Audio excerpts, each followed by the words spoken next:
O Jornal do Meio-Dia está de volta e o deputado estadual Paulo Araújo sinaliza conversas com o PRD, mas destaca que ainda não decidiu sobre uma possível migração para o partido, que tem sido articulado pelo ex-chefe da Casa Civil, Mauro Carvalho. Segundo ele, Paulo Araújo, qualquer discussão sobre mudança partidária ficará para 2026, pois a prioridade neste ano é fortalecer a base aliada ao governador Mauro Mendes. E é para falar sobre esse e outros assuntos que está aqui no estúdio do Jornal do Meio-Dia o deputado estadual Paulo Araújo, do PP.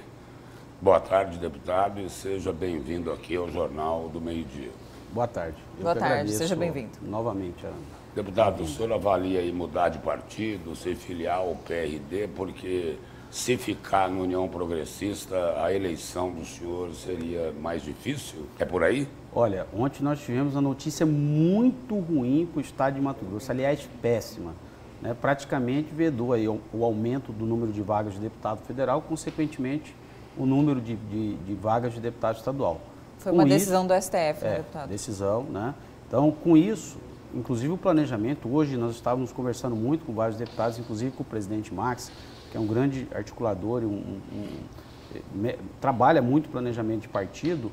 A ideia hoje, mantendo o número de vagas, é justamente fazer a distribuição dos deputados, né, seria uma estratégia que inclusive eu defendo, nos partidos aliados à base de política de sustentação do governo, né?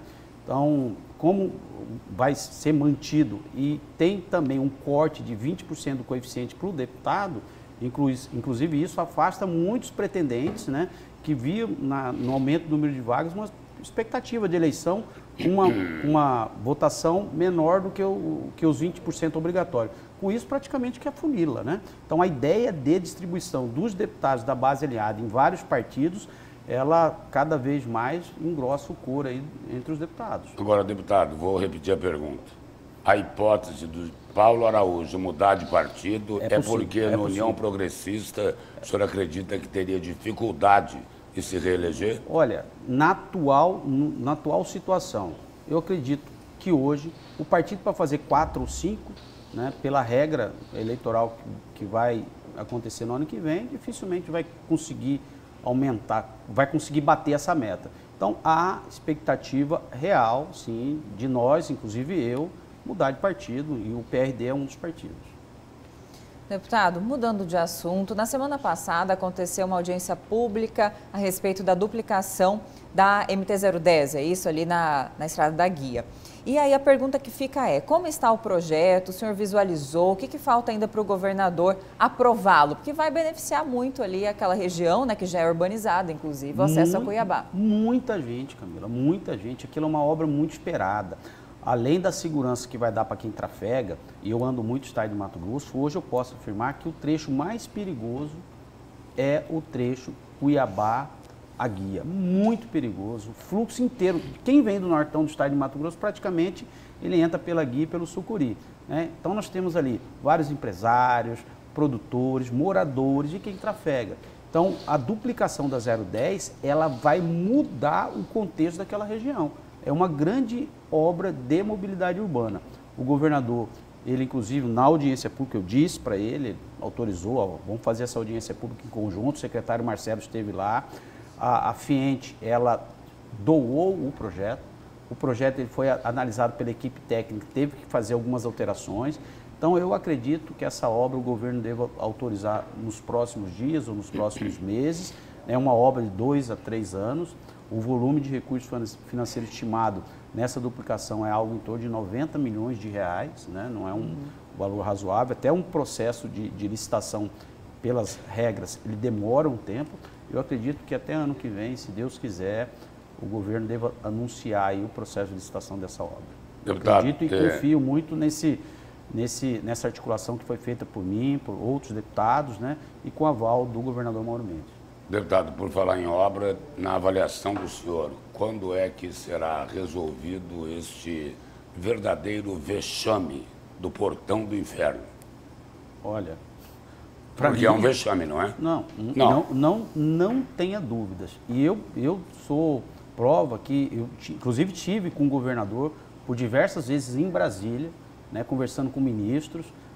Se você for para outros países, você vê grandes obras sendo realizadas, né, túnel passando por debaixo do mar, e aqui, infelizmente, no Brasil, olha, fazer... Falaram que não dava certo cortar a rocha de cima para baixo. Teimaram, agora diz que vão atrás de um túnel.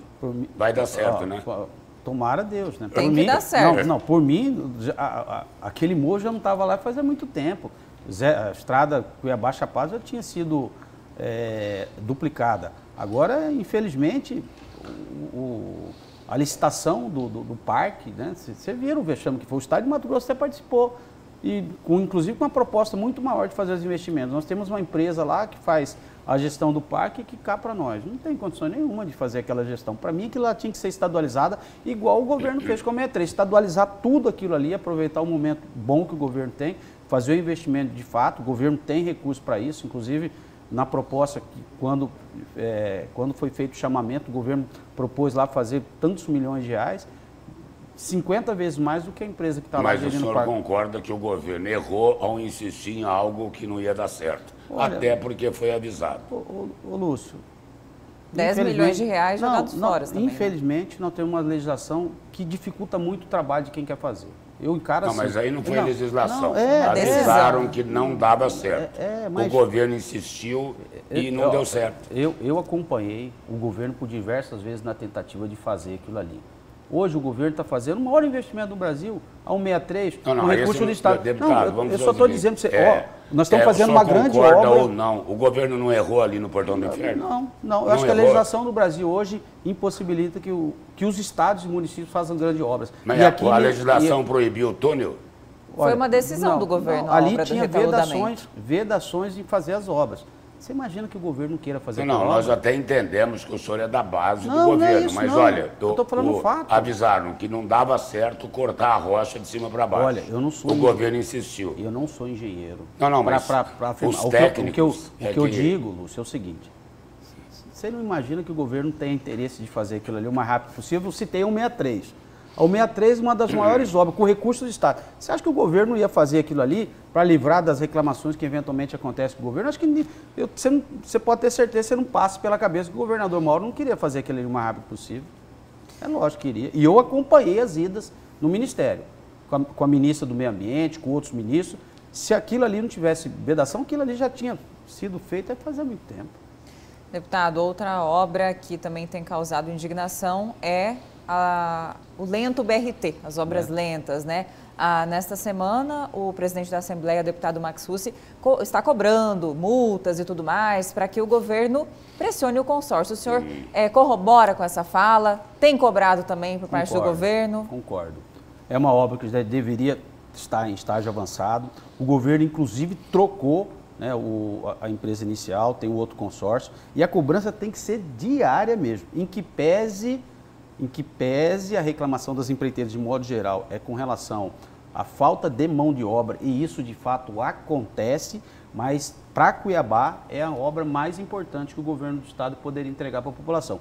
Por isso, reforça a cobrança ao governador Mauro Mendes, né, ao secretário Marcelo, que de fato pressione ao máximo para que a empresa acelere e entregue o mais rápido possível a questão do BRT. O deputado Botelho disse o seguinte, numa entrevista ontem na rádio Vila Real, o programa Tribuna, disse o seguinte, que como o governador Mauro Mendes deve ser candidato ao Senado, terá que deixar o governo e até lá ele não conclui o BRT, que era para ter sido concluído em outubro do ano passado. Olha, tomara Deus que ele não esteja certo, né? Mas eu não sou especialista na área para afirmar aqui se vai ser ou não vai ser. Eu torço e oro para que essa obra seja entregue o mais rápido possível. Porque tanto para mim quanto qualquer um outro, inclusive para o governador que trafega ali, você não tenha dúvida que aquele ali é muito ruim você trafegar, principalmente nos horários de pico, né? Ninguém concorda com atraso de obra.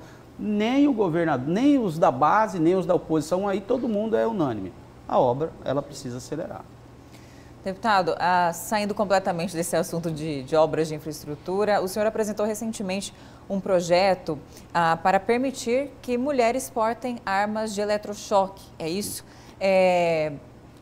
como está o clima lá na Assembleia? Deve ser aprovada essa lei? E houve um estudo, é a melhor alternativa? Porque é, de fato, multifatorial a causa da violência, né, contra a mulher crescente no nosso estado. Talvez esses sejam os caminhos. Já houve locais em que essa lei é vigente e surtiu resultado? Explica pra gente. Olha, não tenha dúvida. Não tenha. É a solução, não é a solução. Eu vou dar um exemplo bem objetivo aqui, nas discussões. O deputado Catani virou para mim e falou assim: Paulo, eu conheço a minha filha, eu perdi a minha filha. Se a minha filha estivesse portando arma de choque, o cara não mataria ela. Então, o exemplo dela, eu entendo que é o exemplo de vários. Vai resolver o problema do feminicídio? E não estamos falando só na condição de feminicídio. Meu projeto ele não traz só em situações N, não só com medida, feminicídio, mas não só mulheres com medida protetiva.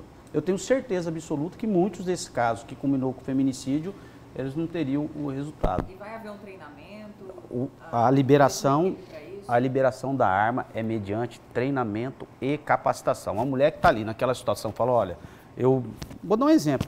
Eu desço do meu ônibus, vou para casa, eu já quase fui estuprada. Então, de repente, você está portando uma arma ali, você termina ficando mais segura para você, né, transitar, para você...